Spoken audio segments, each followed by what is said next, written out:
Assalamualaikum warahmatullahi wabarakatuh. Saya Tantri Ambarsari, Kepala SMA Negeri 1 Klaten. Selamat pagi. Nah, untuk kali ini tema P5 kelas 11 adalah Berrekayasa dan Berteknologi untuk Kemajuan NKRI. Selamat kepada anak-anakku kelas 11 SMA Negeri 1 Klaten sudah menyelesaikan tema kali ini. Nah, yang perlu kalian pelajari lagi bahwasanya tema itu hanya sebuah, ya artinya kalian bisa mendapatkan produknya, namun demikian bukan itu, sasarannya adalah karakter, ya.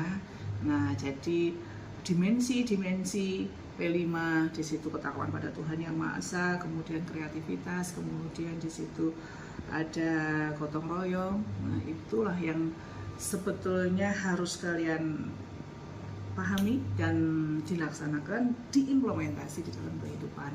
Bahwasanya untuk membentuk sebuah tim yang hebat dan solid itu adalah karena kita bisa menerima kelebihan dan kekurangan teman, kemudian kita saling mengisi kekurangan tersebut dan menjadikan tim yang hebat.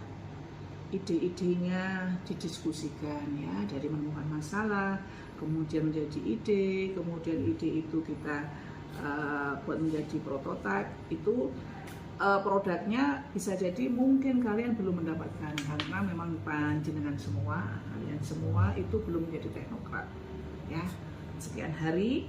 Nah, itu belum bisa. Namun demikian kita mengolah ide tadi menjadi sesuatu yang akan bermanfaat bagi NKRI, itu harus. Terima kasih. Salam hebat. Assalamualaikum warahmatullahi wabarakatuh.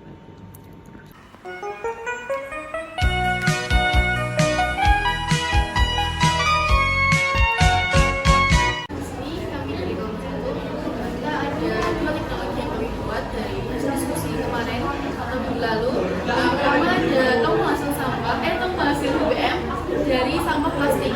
Nanti sampah plastik yang kita dapatkan di lingkungan sekitar kita akan diolah menjadi BBM, dimana sampah plastik itu akan dimasukkan ke tongnya yang nanti akan diuapkan ke kondensornya, kedua kondensor ini lalu dialirkan menjadi BBM di kedua toples.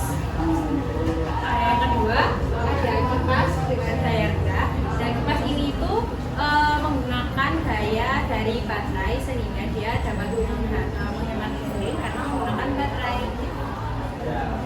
Selanjutnya di sini tersedia ada smart goal setting yang merupakan tujuan, kemudian bagaimana rencana teknologi yang kami buat ini, salah satunya adalah tong penghasil BBM. Di sini sudah ada S sebagai spesifik. Nah, ini tujuan yang pengen dilakukan dengan teknologi yang kita buat ini. Lalu ada measurable, ada attainable, ada juga relevan, ada timely.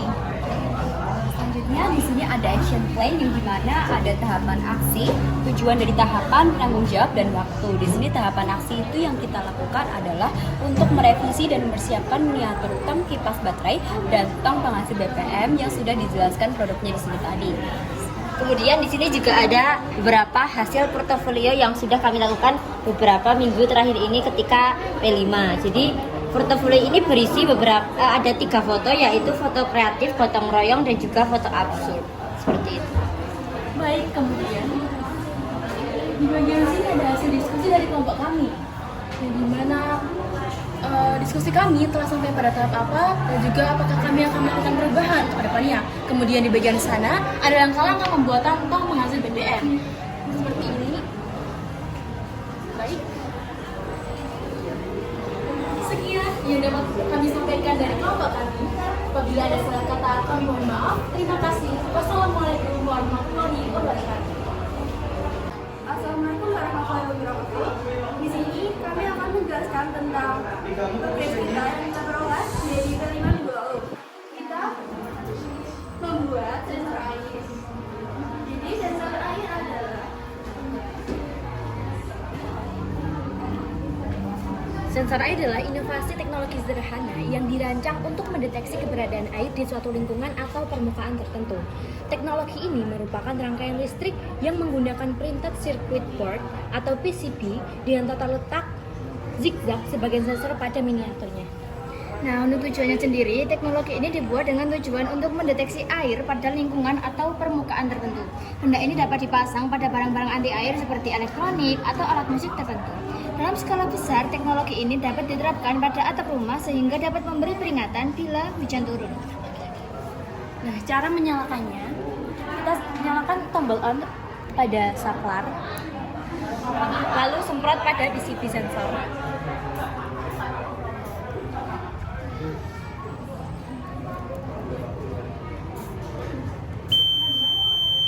Lalu alarm akan berbunyi dan itu akan menandakan bahwa ada air pada lingkungan tertentu atau alat yang tanpa air.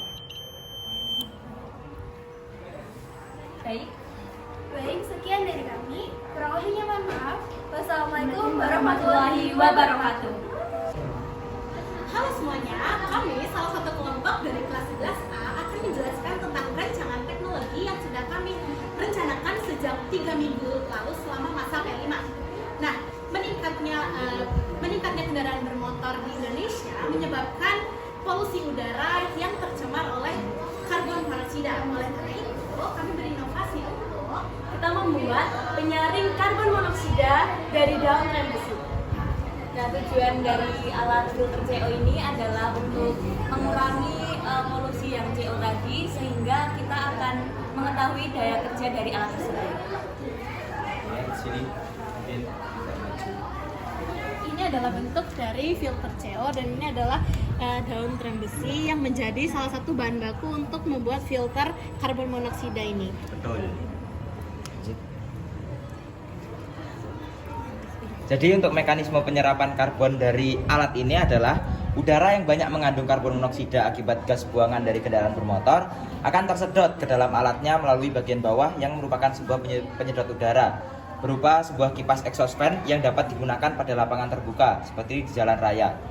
Setelah udara yang banyak mengandung karbon monoksida tersebut masuk ke dalam alat, jadi kandungan karbon monoksidanya nanti bakal terabsorpsi oleh adsorben yang telah terbuat dari daun rem besi yang memiliki kandungan tanin, flavonoid, saponin, steroid, cardiac glycosides, dan terpenoid yang dapat menyerap emisi karbon monoksida pada udara. Nah, berikut beberapa alat dan bahan yang dibutuhkan.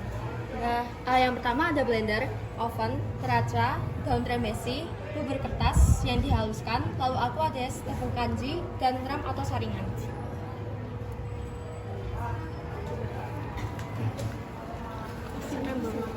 Mungkin sekian presentasi dari kelompok kami. Mohon maaf kalau ada kesalahan. Sekian, wassalamualaikum warahmatullahi wabarakatuh. Terima kasih semua. Assalamualaikum warahmatullahi wabarakatuh. Nah, jadi kami di sini dari kelompok dari kelas 11A dan di sini kami menciptakan display dari rekayasa teknologi yang terdiri dari alat penyedot debu dan sapu elektrik. Nah, di sini ada alat penyedot debu. Untuk kegunaan alat penyedot debu mempermudah kegiatan manusia dalam membersihkan dengan cara yang efektif dan praktis. Alat ini juga berguna untuk membersihkan partikel atau kotoran debu yang memiliki cenderung kecil. Lalu untuk cara kerjanya sendiri itu di sini sebenarnya itu ada aki atau dinamonya. Nah, ini tuh akan terhubung ke baling-balingnya yang akan menyebabkan baling-baling ini berputar. Nah, itu akan menyebabkan tekanan udara di dalamnya sehingga sampah-sampah atau debu-debu itu akan terdorong masuk ke dalam alat debu ini. Nah, lanjut di sini ada sapu elektrik. Cara penggunaannya sendiri, jika kita menghidupkan sapu elektrik ini, maka dinamonya nanti akan berputar. Nah, saat dinamonya berputar, maka tutup botol yang di sini akan ikut berputar dan karet ini akan menghubungkan dengan tutup botol yang ada di sumpit ini. Nah, sehingga rafia yang ada di sumpit ini nanti akan berputar. Nah, dari perputaran tali rafia ini akan menyedot debu-debu atau kotoran yang akan kita bersihkan. Gitu. Inovasi pembuatan sapu elektrik dengan memanfaatkan barang bekas ini bertujuan untuk menggunakan kembali barang-barang yang sudah tidak digunakan. Dengan sapu elektrik ini, kegiatan bersih-bersih seperti menyapu menjadi lebih efektif, efisien, dan praktis. Sekian presentasi dari kami, semoga bisa dipahami. Wassalamualaikum warahmatullahi wabarakatuh. Halo Atma Wijaya, jadi selama 2 minggu P5 ini kelompok kami sudah merancangkan beberapa teknologi tepat guna di sekitar. Di antaranya adalah inovasi hemat lampu dengan menggunakan timer. jadi di sini kita terdapat lampu yang berhubung dengan kabel dan terhubung dengan timer tersebut. Nah, jadi sistematisnya kita akan menyetel timer tersebut selama berapa jam atau berapa menit sehingga lampu tersebut dapat mati secara otomatis. Nah, dengan adanya inovasi hemat lampu dengan timer ini, kita bisa menghemat energi listrik yang kita gunakan pada lampu. Selanjutnya terdapat poster-poster dari kegiatan P5 yang sudah kita lakukan selama kurang lebih 3 minggu ini. Yang pertama yaitu adalah poster infografis mengenai teknologi tepat guna yang ada di sekitar, yaitu tempat sampah berdiferensiasi yang dibagi menjadi 3 dari organik, non-organik maupun B3. Selanjutnya ada KWL atau Know, Wonder, and Learn mengenai teknologi tepat guna yang ada di sekitar juga. Selanjutnya terdapat robot-robot yang didasarkan dari teknologi tepat guna, yaitu salah satunya yaitu robot sensor yang akan nyala ketika sebuah benda menyentuh sensornya ini. Hal ini digunakan dalam mobil sensor yang ketika mobil tersebut terkena atau didekatkan dengan benda seperti pohon, maka sensor tersebut akan menyala sehingga kita tahu bahwa mobil tersebut dekat dengan sebuah benda yang dapat nabrak oleh mobilnya tersebut. Selanjutnya terdapat refleksi dari kelas 11A mengenai kegiatan P5 yang sudah kita lakukan. Sekian. Ya, mungkin itu aja penjelasan tentang stand-stand kami. Ya, terima kasih. Halo semuanya, kami salah satu kelompok dari kelas 11A yang telah membuat produk inovasi rekayasa teknologi berupa stop run otomatis. Di sini kami berpikir untuk membuat produk ini dikarenakan terjadi banyak permasalahan masyarakat berupa ketika seseorang mengisi bak air kemudian ditinggal, itu menyebabkan ketika air sudah penuh, air akan keluar dan buang sia-sia. Baik, selanjutnya ada tujuan kami membuat stop run otomatis adalah sebagai contoh solusi penghematan air yang lebih efisien dan praktis.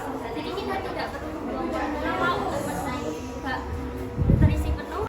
Jadi dari tersebut kita tuangkan ke dalam smart setting yang berisi spesifikasinya. Kita hanya menciptakan teknologi kran stop otomatis guna mendukung penghematan air. Kami membuat rancangan baik dari bahan-bahan dan alat yang dibutuhkan untuk membuat teknologi stop kran otomatis. Kami juga melakukan uji coba. Tujuan proyek ini tercapai jika kran stop otomatis ini bisa bekerja dengan benar, baik saat bak penuh maupun saat bak kosong. Dengan kita membuat produk ini, kita memiliki tujuan yang kita dapatkan setelah itu, yaitu kami dapat memiliki pengetahuan mengenai perancangan produk stop kran otomatis. Kami dapat memanfaatkan alat dan bahan sederhana yang ada di sekitar kami. Yang terakhir, mempelajari dan menyaksikan referensi mengenai hal-hal yang dapat mendukung pembuatan stop kran otomatis. Tujuan merancang alat stop kran otomatis ini sebagai contoh solusi penghematan air yang efisien dan praktis. Air dapat terisi dan berhenti secara otomatis, jadi kita juga tidak perlu menunggu air terisi saat membutuhkan dan juga tak perlu khawatir air lupa dimatikan. Jangka waktu kita membuat stop kran otomatis ini, kami melakukan proyek ini selama kurang lebih 3 minggu, dimulai dari pemunculan inovasi rekayasa teknologi yang menghasilkan teknologi kran stop otomatis, kemudian perencanaan alat dan bahan, serta pelaksanaan pembuatan, maka akan tercipta teknologi kran stop otomatis yang dapat berperan dalam penghematan air.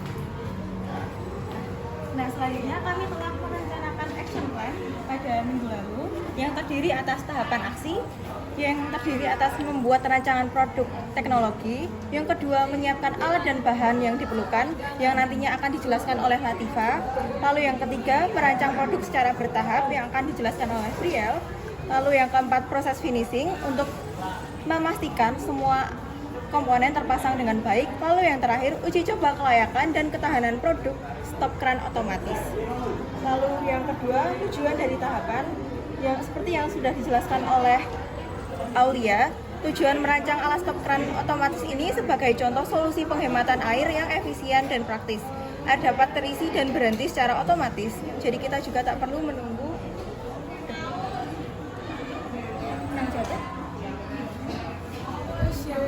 Ini ada alat bahan yang digunakan untuk memasukkan otomatis. Yang pertama ada galon air, yang kedua ada 3 buah pipa yang berukuran 3/4.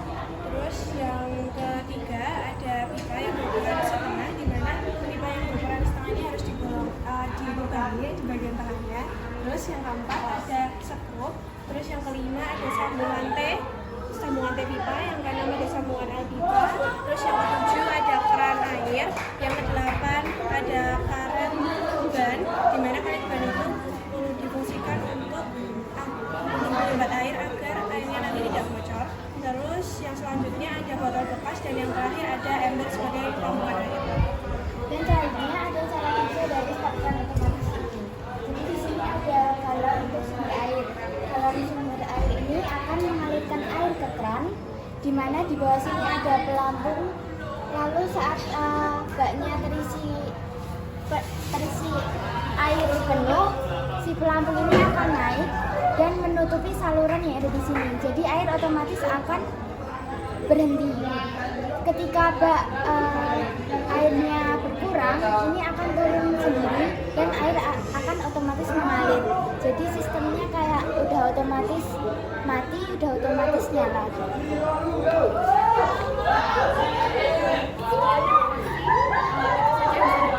Kami sampaikan. Halo semuanya, perkenalkan kami semua satu kelompok dari kelas swasta. Nah, pada kelima kali ini kami memiliki beberapa meta konsep yang berfokus pada pencemaran. Nah, kami memiliki konten mengenai pencemaran air, tanah, dan udara. Pada kesempatan gelar karya kali ini, kami memilih untuk menampilkan mengenai teknologi sebagai untuk mengatasi pencemaran. Nah, jadi kali ini kami memiliki filter air sederhana dengan bantuan teknologi tambahan yaitu kompor untuk mematangkan hasil dari filter air itu sendiri.